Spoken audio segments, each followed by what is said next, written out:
Hey guys, and welcome to QualityShot. I'm really excited to be joined by Aaron, the Cricket Connoiseur. As you can tell, and we're going to be going over the England versus New Zealand 2-test match series, not 5, which I think I was about to say, and Aaron knows that I had said earlier as well.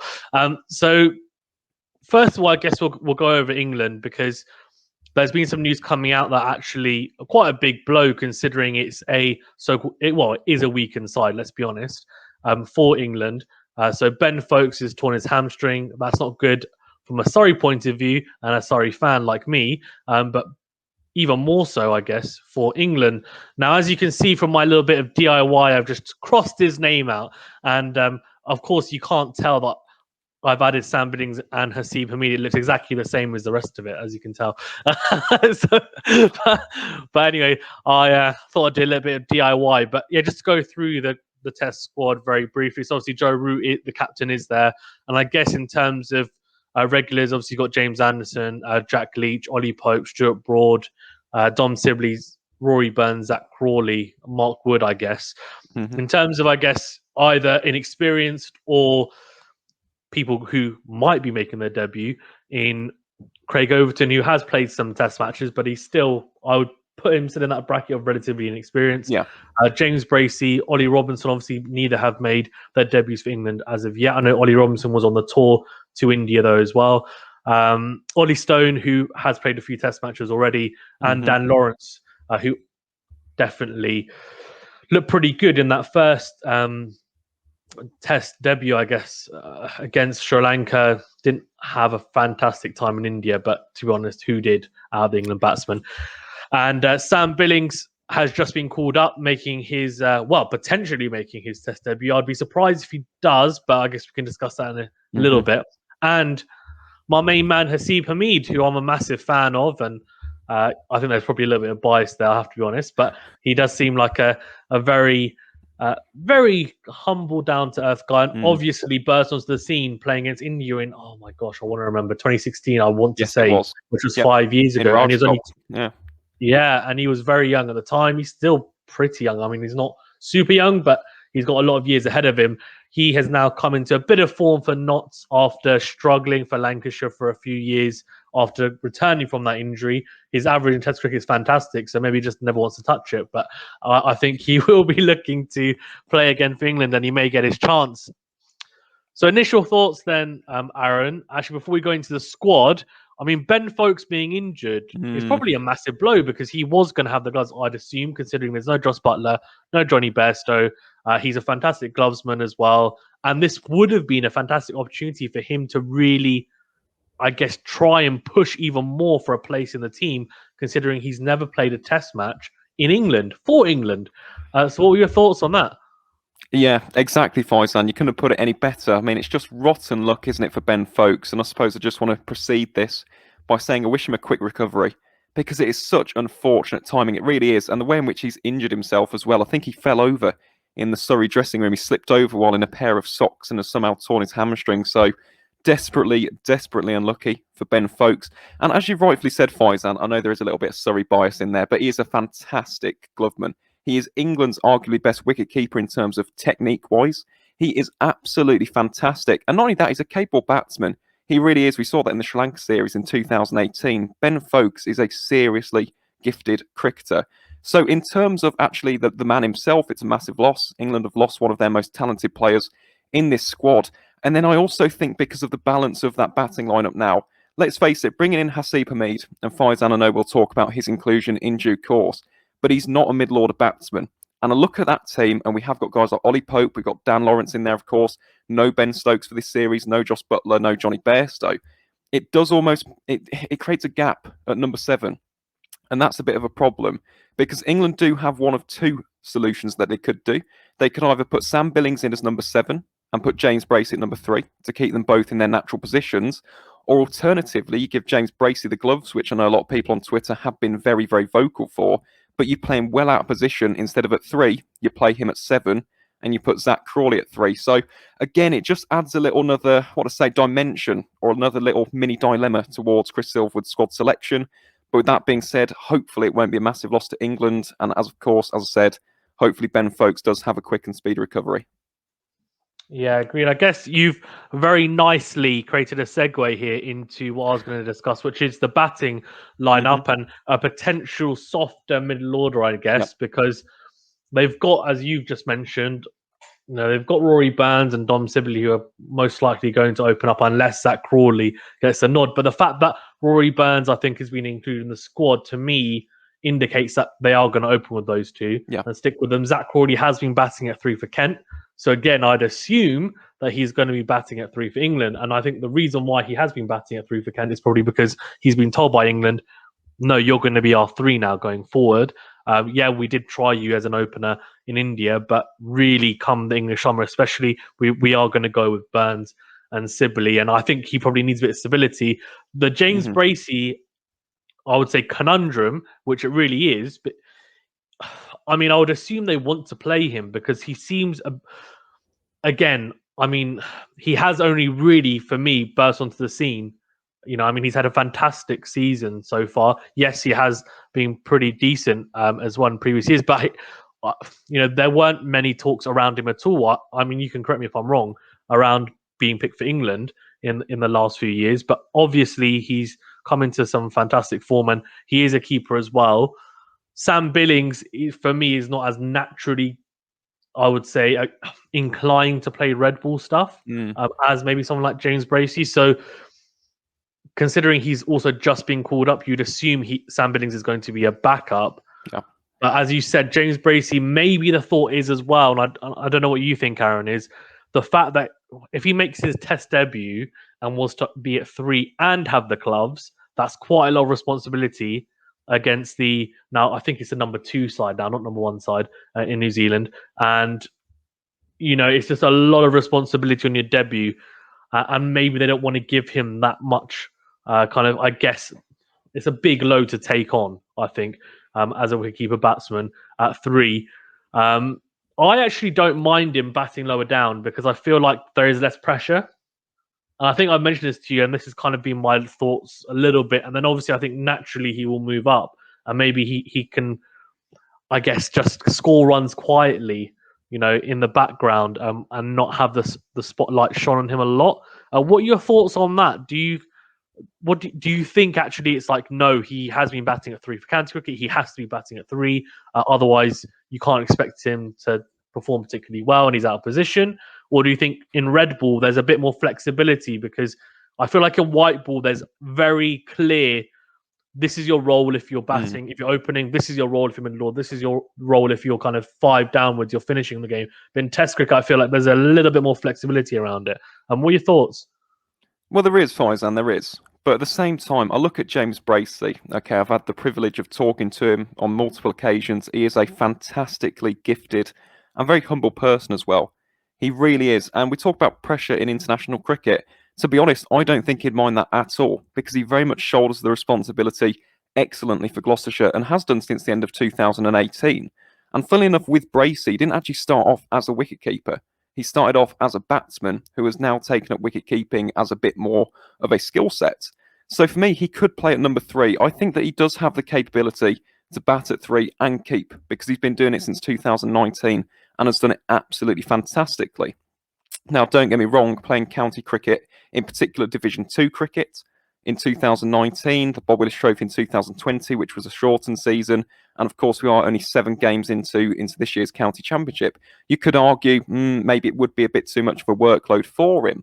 But for me, I just like him as a top order batsman. He's absolutely fantastic. And for me, I don't think his style of play would necessarily suit the smash and dash kind of player who bats alongside the tail. He's someone who takes his time. He's very resolute. He's gritty. He's a determined, steely batsman. At that number 3 role, he plays an anchor for Gloucestershire. So could he have the versatility and adaptability to suddenly play an entirely new role and fulfill a completely different niche in an England shirt on the biggest stage of all at the home of cricket? It's an interesting one. It really is. And this is why it's such a shame that Ben Stokes is not playing, because otherwise I think James Bracey would have been at 3 anyway. With that being said, though, I think he's adaptable enough. James Bracey is an incredibly smart man. He really is. And I'll tell you what as well, because he's so humble, if Chris Silverwood turned around to him and said, right, James, you're going to make your England debut, but you're going to be batting at 7, he would bite Chris Silverwood's arm off That's just the kind of batsman he is. That's the kind of character he is. So no matter what England do to actually fit James Bracey in that lineup, whether it is at 3, give him the gloves, give him that responsibility from the get-go and see whether or not he can actually adapt with that on the biggest stage of all. That's one scenario. The other scenario, of course, is batting him at 7, thinking of him more as a gloveman, and then hoping that he can maybe change his game slightly alongside the tail, alongside the likes of Anderson, Broad, Leach, Overton, Robinson, whoever comes into the squad, etc. So it is an interesting one. But for me, Faizan, if it was up to me, and it isn't, it's up to Chris Silverwood, I would bat him at 3. But with that being said, because of England's lack of options now in that middle order, it would not surprise me at all if he was to bat at 7 behind the likes of Dan Lawrence and Ollie Pope. It's funny you said it's on Chris Silverwood, and it definitely is, because after the sacking of Ed Smith and restructuring, but that's a topic for another day. But yes, 100% it's all on him. It really is. I think so. For me, then, what I want to do, I just want to very briefly talk about the bowling options and also get your opinion also on England's, I guess, policy to not play a strongest team against New Zealand. Now, to me, it looks like they are prioritizing the Ashes. As someone who maybe doesn't have so much as an affinity towards, the Ashes, and this is the most important thing in the world. New Zealand, in my opinion, are a better side than Australia at the moment in Test cricket. That's just how I look at it. However, of course, they are playing New Zealand at home and Australia away, so you can then say, well, there's a difference there. But the bowling, I mean, they've got Craig Overton in there, Ollie Stone, Mark Wood, and I mean, Ollie Robinson as well he's been very metronomic for quite a few seasons. Obviously, they've got James Anderson and Stuart Broad. I think they will play one of them in each game, I would assume. I'd be surprised if they played both. They could. And then you've got the spinner in Jack Leach, who I wouldn't be surprised if potentially, depending on the pitch, you may not even play if it's that green. Who knows? I mean, I'm assuming he probably will, but you never know. Joe Root might just say, you know what, I might bowl a few overs, and actually, do we need him? But well, don't worry, I'm going to get your view on the 11 that you'd pick as well, so we'll get into that. But in terms of the bowling options, what do you think? I mean, Craig Overton, for me, is someone who has been kind of in and around the side. I know it sounds harsh. I just don't see the X factor with Craig Overton. I don't know why. I just don't quite see it. With Ollie Stone, I feel like it's a bit different.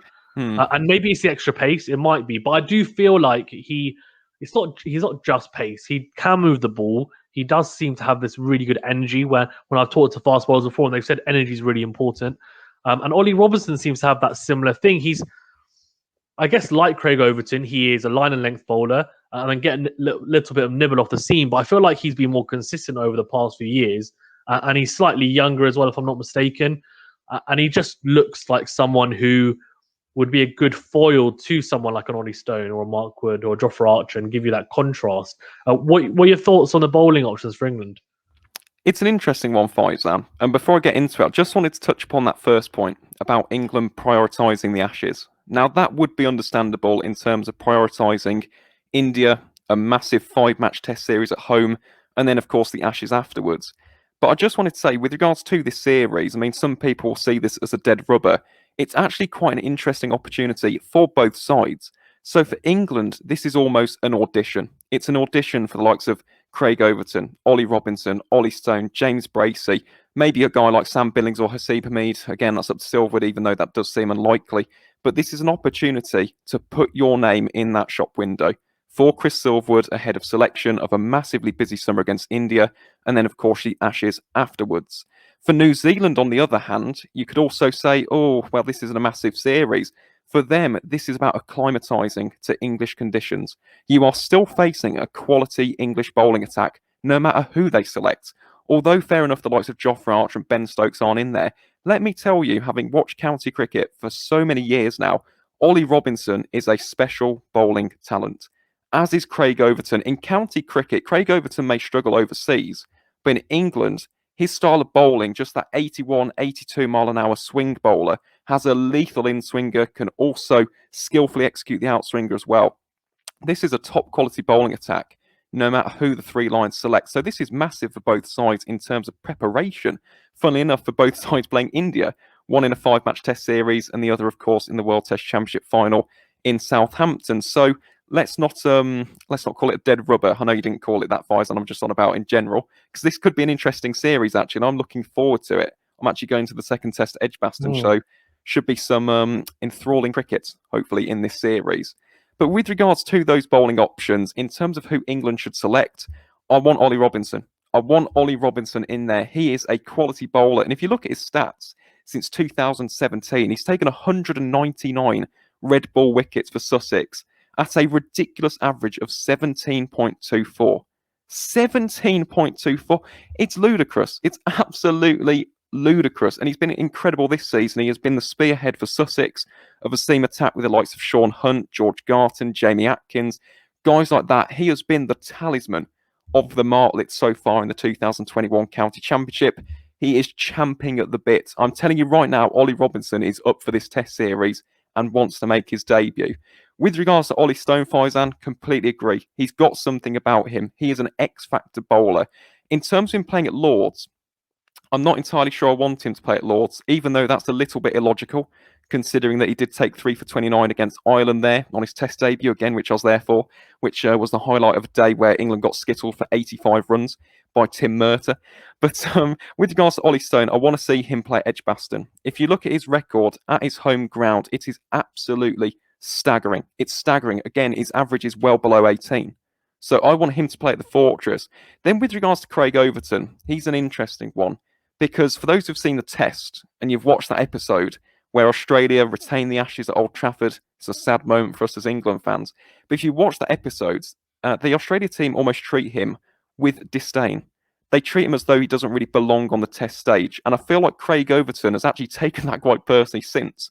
Because so far this season, he's taken 36 wickets. And we talk about averages. I just want to see your reaction to this, actually, Faizan. 36 wickets, an average of 12.86 this season.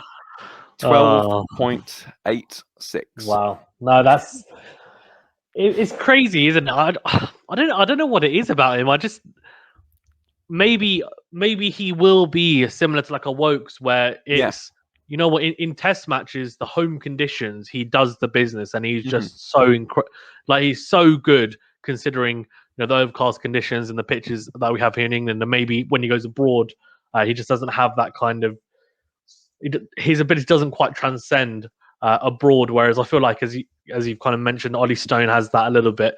Ollie Robinson, I don't know. I feel like he's slightly in between. But Craig Overton's form is, that, as you said, I know he's been in red hot form. I mean, himself has been unbelievable form. Ollie Robinson has done it for a number of years. I know because I've read numerous articles and stuff on him about. I know Jason Gillespie was a massive fan of his as well, and said that he really is just someone who, I think actually Ollie Robinson said, Jason Gillespie just said to me, you know what, you've got the height, you've got good seam presentation. All you have to do is just target top of off. You don't have to do anything else. Just be consistent at top of off, and you'll get wickets. And he said, since then I haven't looked back, and you can tell that's what he does. He is just very, very consistent, and I'm really looking forward to hopefully seeing him make his debut, and also seeing maybe how Craig Overton does if he plays, seeing whether the difference in him since maybe playing for England previously, and the other bowlers. Were you surprised a little bit that they're playing James Anderson, Stuart Broad, and that they will play, or did you, considering they've rested quite a few players, or did you just think, you know what, they need some matches under their belt because they haven't been playing any white ball stuff? I feel like that definitely for Jimmy, because unfortunately at the moment he hasn't really played a lot for Lancs. In fact, he's only appeared in one of their games this season due to the weather. He was meant to appear against Northants, in fact, in the last round of games, but again, the Northamptonshire weather did not play ball. So for me, I feel like this is just an important series to get them almost the overs in the legs. That's how I'd describe it with regards to these two. And Faizan, you mentioned it already, just give them one game each. They don't need to play both games, but almost just a curtain raiser ahead of a very, very busy Test summer against India. So for me, it did make sense. And to be honest, in terms of the squad as a whole, when I actually saw that squad, for the first time in, I can't even remember how many years, that was the first time I looked at an England squad and thought, every single one of those decisions makes sense. There's actually logic, there's rational, there's reasoning behind them. So for me, in terms of the squad itself, I'm pretty happy with it. I'm happy with the bowling options. They've based it off of form in this year's county championship, as well, of course, of previous performances in the Bob Willis Trophy in 2019 as well. So for me, mate, honestly, I quite like it. I mean, if you're looking on domestic performances, every single one of those guys to a man deserves a shot. Yeah, no, I agree. It's just, yeah, I don't know what it is. I feel like the rotation policy, it'll be interesting to see what happens at the end of the year with the results against New Zealand. And I think more importantly, they'll be looking at that big series against India and also the Ashes coming in the year. And I'm sure the World T20 as well will be factored in for sure, because I know that they want to win that. So it'll be interesting. For sure. Before we wrap up on England's squad, I want to get your 11 then. So I guess maybe let's say, because I feel like you've got different sides in mind for Lords and Edgbaston. Yes. So I'll make it easy for you and just say at Lords, who would you pick for that first test match? This is interesting. You know what? I'm not going to go based off mine. I'm going to go off what I think Silverwood will go for. Okay, this could get how about interesting. this? How about you go with what Silverwood would do and what you would do? Yeah, okay. It's going to get a little bit outside of the box with mine. So I think Silverwood will play it safe. I think he'll go Dom Sibley, Rory Burns opening. At number 3, Zach Crawley. At number 4, Joe Root, captain fantastic. At number 5, Dan Lawrence. Number 6, Ollie Pope. Number 7, James Bracey. Number 8 is an interesting one. At Lords with the slope, I feel Craig Overton. I feel like Craig Overton could be the option. Also scored some runs there for Somerset in last year's Bob Willis Trophy. At number 9, I'm going to go Mark Wood. I'm going to go Mark Wood for the Lords test and Ollie Stone for the Edgbaston test. Then at number 10, I'm going to go with Jack Leach, and number 11, James Anderson. And then I suppose on the flip side of that, there's mine. I'd only make one change in terms of mine, right? So I'd actually go for one less batsman. And unfortunately, Zach Crawley would be the man who would have to go. So I would go Dom Sibley. I'd go Rory Burns. I'd go James Bracey at 3 with the gloves. Number 4, Joe Root. Number 5, Dan Lawrence. Number 6, Ollie Pope. Number 7, and again, it would be a massive gamble, don't get me wrong, but Craig Overton. He can play the all-rounders role. He can. I've seen him do it against us at Edgbaston. At number 8, let's make it interesting. Let's shake things up. Let's put Stuart Broad in at number 8 just for a little bit of a smash and dash. How would that be? That'd be very interesting. Ollie Robinson at 9, Mark Wood at 10, and Jack Leach at 11. That is very, very interesting. Yeah.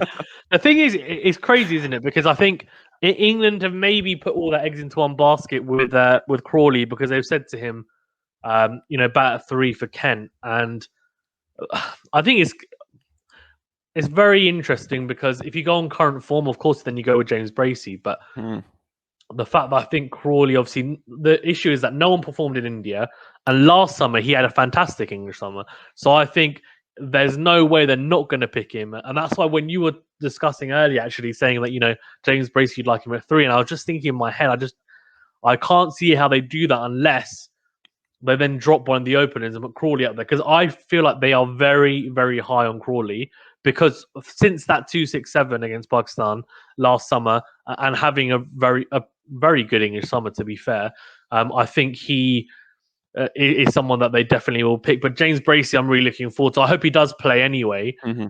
But yeah, I mean, for me, I'll quickly go over what I think they will go for. I reckon I think they'll go for something similar to what you said. They'll go with Burns, Sibley, Crawley, Root at 4, Dan Lawrence at 5, Ollie Pope at 6. 7, I think, probably. I'd be surprised if they go with Billings at 7. I think they will go with James Bracey and kind of try and ease him in potentially. 8, I don't know. It's difficult because I feel like Ollie Robinson can bat a little bit as well. I've seen him for Sussex. Scored a 50 the other week, actually. Yeah, he did. Yeah, so he can bat a little bit. I don't know if he'd be at 8, but I guess at Lords, it would. I guess at Lords they might go Craig Overton, and also he's played a couple of games as well previously. And then at 9, I think they'll probably go. The Jack Leach one's interesting. I don't know. It was a bit left field from me, but I think they'll go with Mark Wood, then Leach, then Anderson. So I think that's pretty much exactly the same as yours. In terms of what I'd like to see, I don't know. It's crazy. There's so many different options in my head floating about, really bizarre ones. But I think with Rory Burns, there is a big question mark around him as to whether he will have an England future or not. I feel like this Test series might determine it. I might be wrong, but I've got a feeling that he will. I would love to see Haseeb Hamid, but that's just me being biased, to be honest with you. So Well, I'd love to see. Go on. yeah, Faisal, I wanted to ask you about this actually, because with regards to Haseeb Hamid, Hmm. and I know that, I mean, for people who've watched Haseeb Hamid, not just for Lancs and Knots, but of course, Yeah, remember that 2016 yeah, series, it was very much the definition of bursting onto the scene. 82 in ridiculously tough conditions at the Saurashtra Cricket Association Stadium in Rajkot against a brilliant Indian attack. So, I mean, for us as Haseeb Hamid fans, there is always going to be that sentiment, isn't there, of yeah. wanting him back in the starting 11. But for me, I'm going to be honest, in this series, I don't want him to play because it's going to be Mm, rushing him back in far too soon. Now, do not get me wrong, I rate Haseeb Hamid incredibly highly. I think he has got a future as an England opener in 3-4 years' time, but not right now in 2021. He's come mm, off the back of an excellent Bob Willis Trophy campaign with Notts. This season as well so far, averaging well over 40, formed a fantastic dynamic opening duo alongside Ben Slater down at Trent Bridge. But for me right now, he's 24 years of age and has only just kind of found his rhythm again after some really, really difficult seasons at Lancs. We should not be rushing him back in just yet. yeah. With that being said, though, I love the decision to put him in the squad because even if you don't play him, this sends a clear message to Haseeb Hamid that we are not done with you, that there is still a Mm, chance for you in an England shirt. We're going to put you in that environment, get you au fait and familiar with the actual squad itself, and we're going to show you what you can achieve in the future. So I don't actually mind the decision to put him in the squad, but unless there is an absolute disaster like an injury or something, I don't think he should play just yet. But I think he's got a good future. yeah, I agree. I think I was actually a little bit surprised they even picked him because I was thinking they might give him another season, let him get more runs, and then pick him. But I agree. I don't think they will play him. I think it's more of a kind of fairy tale story in my head where I imagine Haseeb Hamid opening the batting for England again at Lords, and he scores 100 and then takes off his helmet and his long new flowing hair just is everywhere, and it's almost like a L'Oreal. But yeah, but yeah, I think in terms of what I'd like to see, I think it'd probably be, I think Sibley and Burns. I don't mind Crawley at 3. I think the only change I'd make actually is I'd like to see Ollie Robinson instead of Craig Overton. I just really do want to see him Hmm. and see how he does. The Billings one's weird. I probably wouldn't play him. So I think that's probably the only change I'd make. I'd probably just go Robinson in for Craig Overton. I don't know whether that's slightly conservative in terms of James Bracey not being at 3, but I think he'd definitely be up for it, as you said. And obviously you've interviewed him, so you know him better than me anyway, for sure. And as you said, though, I'm sure he will definitely relish the opportunity just playing for England anyways. Yeah. So I feel like he'll take it on, and maybe they could do something like potentially have him one up and maybe move Lawrence or Pope down because they can play more aggressively, and then there's less pressure on James Bracey to score quickly towards the end of the innings, depending on what the situation. That might be better because then in the middle order you can still grind it out. I think, and you've got other people, especially if he's in between two more aggressive players, that might help him. So maybe they can do that, but we'll see. That's all for me on the England squad. Is there anything you want to touch upon the England squad before we go on to the New Zealand one? Not really, to be honest, Faizan. No, I'm just looking forward to the series. Hopefully, the 3 Lions of the Crown can do us proud. That's all that I hope for. And yeah, that we have a competitive and tight series. Yeah, for sure. For sure. I think it's going to be, I'm hoping it's going to be a good series. And New Zealand have got a pretty strong side, if I'm not mistaken, which I'll just Hmm. bring it up here now. They've got, and actually, let me just change this so that we can see the whole thing.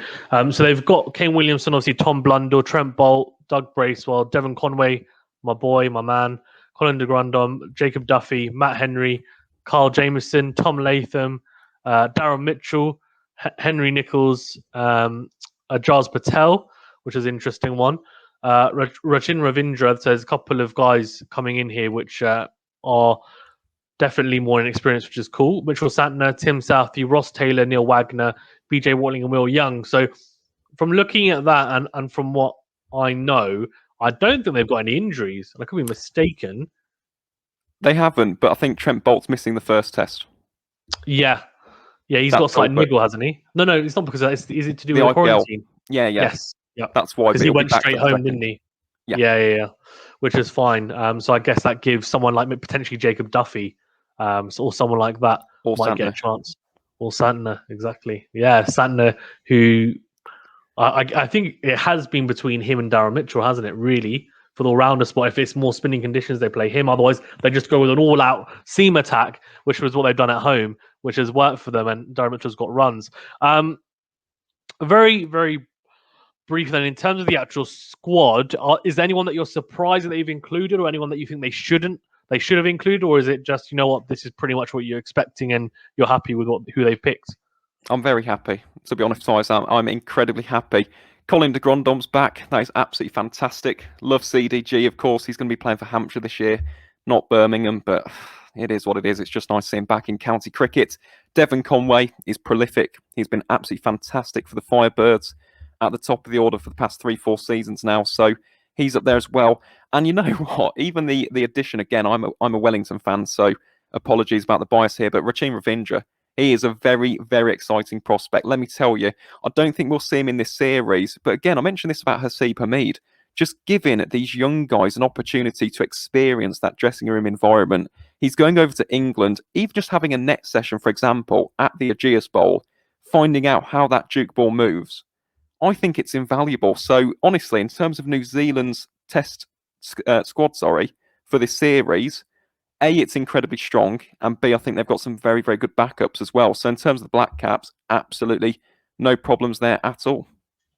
Yeah, agreed. I mean, they've got a plethora of all-rounders. It'll be interesting to see whether they go with Daryl Mitchell or Colin de Grandhomme, because I'm assuming it's a battle to the death for those two, really, which will be interesting. CDG.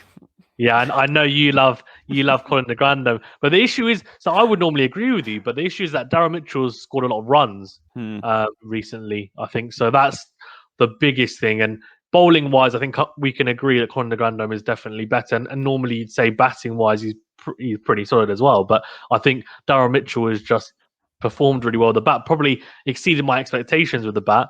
And so I think they'll go with him first up, maybe, and then if he doesn't perform, then obviously they've got Colin de Grandhomme in the wings, and they've got the World Test Championship final as well. So that will be the big one where they really decide who. They've got Carl Jameson as well after that, so they're looking very, very strong. Let's say. I want to push you then. So if you had to pick an 11, and let's just say rather than, I think for New Zealand we can do it a bit differently because I feel like conditions. Let's just say the strongest 11 you'd want to pick for an England tour. Who would it be from New Zealand? Right now, I'm going to be honest, and this is what I want to see in this series, because I mentioned it already. This is the curtain raiser before arguably their biggest game of the year, which is the World Test Championship final. So for me, I'm going all out. I'm going all guns blazing. I'm going with the 11, which has got them there to this stage so far. So opening up the batting, Tom Latham, Tom Blundell. Easy choices. I know Devon Conway is going to be up there. Will Young as well has been fantastic for Durham this year. But I don't think now is the time to chop and change unless there's an injury. These guys have got you to this position. Give them a game, get them acclimatised and accustomed to English conditions, get them that practice in before a massive, massive game against an incredibly strong India side. So for me, they are my opening pairing. Number 3, I think we all know who this is going to be. It's Kane Williamson.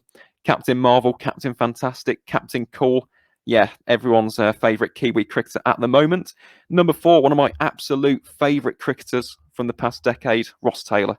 Love Ross Taylor. Class, precision, poise personified.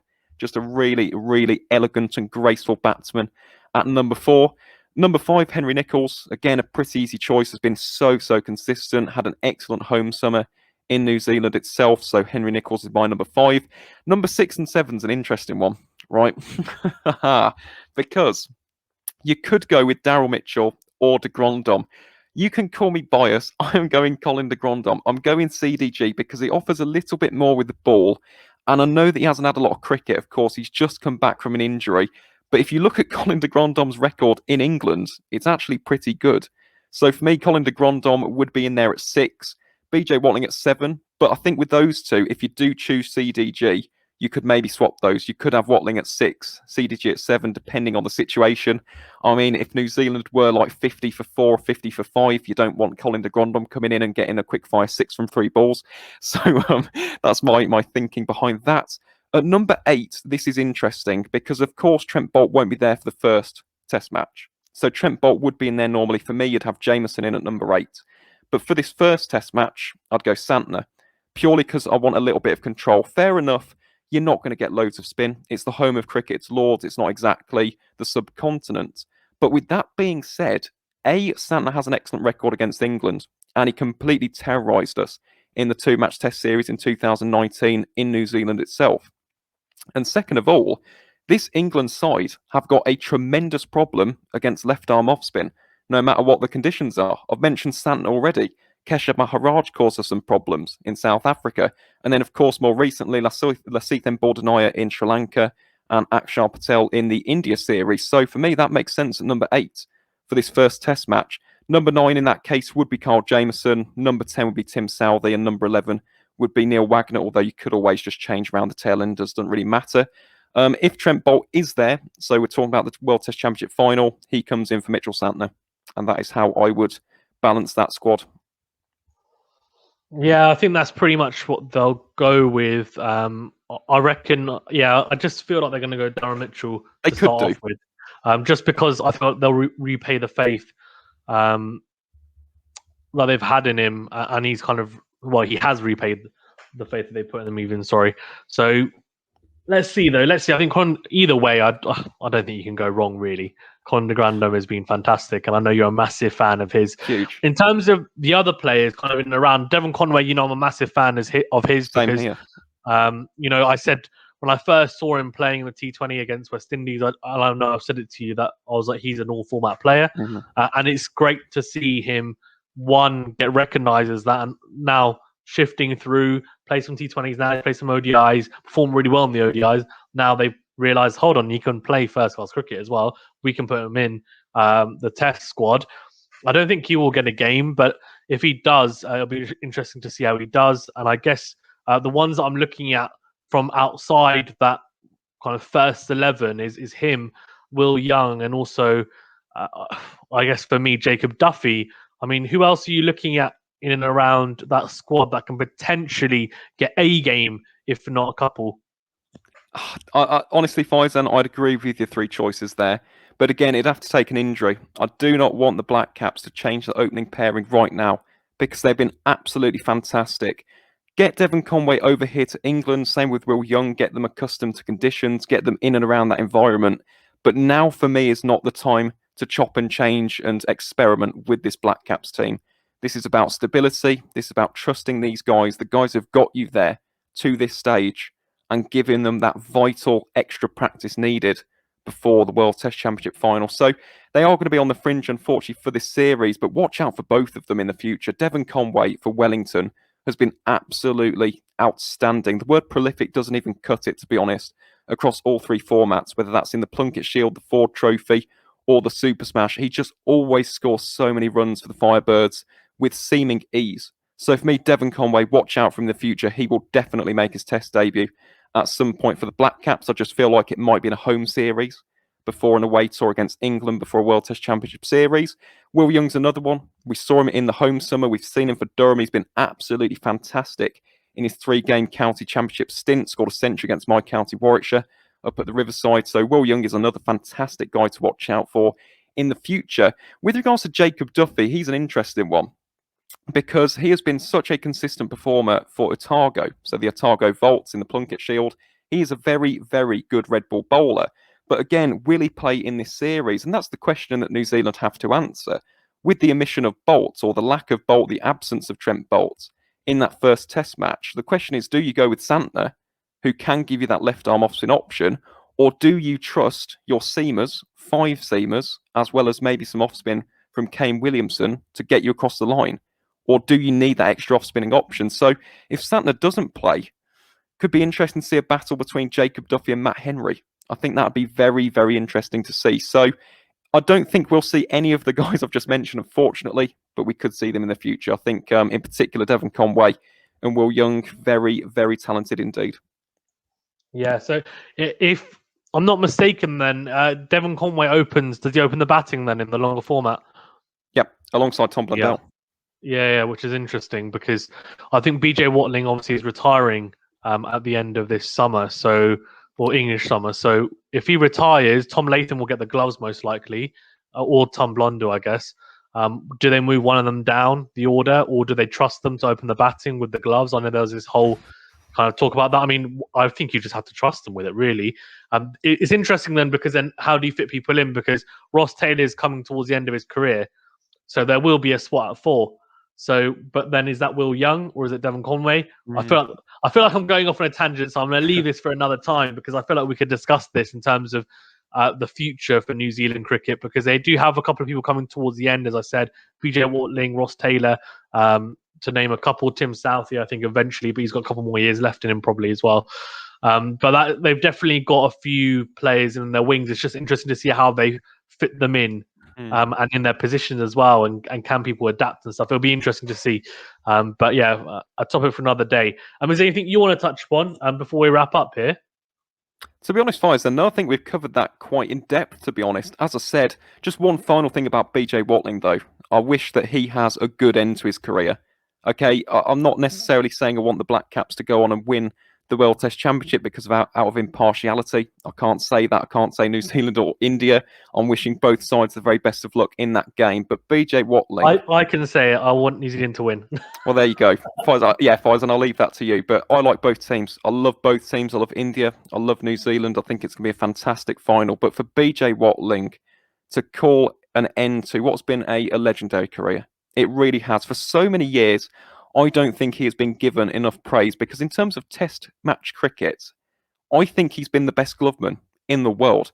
He really has been for about the past 4 years. Obviously, you've got guys like Quinton de Kock, Joss Butler, more recently Mohammed Rizwan, who's found this incredible purple patch in Test cricket. But if you look at one name who's always up there in terms of dismissals, in terms of average in that middle order, BJ Watling has been up there. And you know what? He has capitalised on situations for New Zealand time and time again and really got them out of a predicament in certain series, both home and away. So for BJ Watling, wishing him the very best of luck, absolute legend of New Zealand cricket, and hopefully can bow out from what's been a wonderful career on very much a high. 100%. I mean, he's definitely, I feel like his career is slightly gone on the radar because he's not from the so-called big three, and he's only really got the props he deserved in the last couple of years, but he's been very, very good for a number of years. Unbelievable. And I think in New Zealand, I could be wrong, but I think the general consensus is he is the best wicketkeeper batsman they've ever had in Test cricket, which is a pretty big statement to make. But but I mean, he's obviously there, they've had. Yeah, I think he's definitely up. Obviously, you've got Brendan McCullum and other people like that, etc. But I think in terms of just talking about Red Bull stuff, I think people do really appreciate how good he's been in what has been a strong New Zealand side. But to be fair, he started off in that side when they weren't a particularly strong side, and he's grown with them. And I think that says a lot about how good he is and how I think successful he's been in his career. So a lot of that has been down to how good someone like BJ Watling has been, the stability maybe he's given them. Anything else you want to touch on before we wrap up? Honestly, Faisal, I don't really think there is much more. In terms of the series, I mean, we've covered pretty much everything, covered both of the squads. As I said, I just want some good cricket. And of course, for everyone out there who is able to go and watch these matches live in the ground, enjoy yourselves. Simple as that. After what we've been through, the year and a half that we've had, enjoy every single moment. That's all I'll say, because I know I certainly am. I cannot wait. I've got tickets for the second test at Edgbaston. Day one. Bring it on. Bring it on. Should be a fantastic summer of cricket. What's your prediction then for New Zealand, England? Oh, no. These usually go horribly wrong. Like, this is the thing, right? For me, analysis, stats, strong point. When it comes to predictions, awful. It's about That's why I keep asking you, Aaron. I know. I'm probably going to curse England if I say we're going to win, so I'll say 1-1. Sit on the fence. I'll happily have the splinters to save my pride. I think it's going to be really interesting. So I'm going to go very left field. I'm going to say 2-0 New Zealand. I feel like they're going to come out all guns blazing. Who knows? I mean, I think England have got a good chance. I feel like it's the middle order, which is going to potentially be the downfall. Yeah, a little bit of soft underbelly. If they can get through the top 4 really, then I think you're looking at potential carnage. And with the bowling attack they've got, you'd assume that with Boult, Southey, even not Boult, let's say Southey, Jameson, Wagner, I mean Santner potentially, Colin DeGrando potentially, Darren Mitchell potentially. I mean, they've got all these, Jacob Duffy, Matt Henry. I mean, all these guys with a juke ball, you'd expect them to get wickets. But let's see. I think it's going to be a really intriguing Test series. As you said, it's not a dead rubber. It's going to be really exciting. I am really looking forward to it. And I think New Zealand will come out all guns blazing. England, I think they'll have a side definitely up for it. A lot of players will be wanting to prove a point. And then you've also got other players like your Broads, your Andersons, your Roots, who really want to get into form like that come the India series especially, and then also the Ashes later on this year. So really looking forward to it, and I can't wait for it to start. And even better, it clashes with the PSL, which means I'm going to have so much cricket to cover. So can't wait for that. And also the French Open tennis. So I'm going to be super busy. So I can't wait. I think I need another person. Anyway, thanks very much, Aaron, though, for being on. I really appreciate it. As always, mate, it's been a fantastic speaking to you. Always goes on for slightly longer than I expected to go on for, but that's just because apologies about that. No, it's not your fault. It's not your fault. It's probably mine, to be honest with you.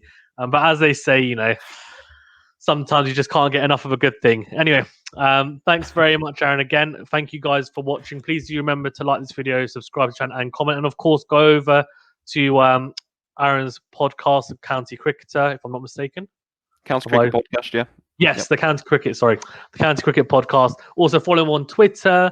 He's on Twitter. He's on Instagram as well. Follow him on those platforms. Has some amazing stats as always. As he says, stats definitely one of his strong points, and good little match reviews as well that I love reading, especially if I haven't been able to watch it like some of the matches recently. But yeah, thank you very much, mate. Really appreciate it. No problem, Faizan. An absolute pleasure as always.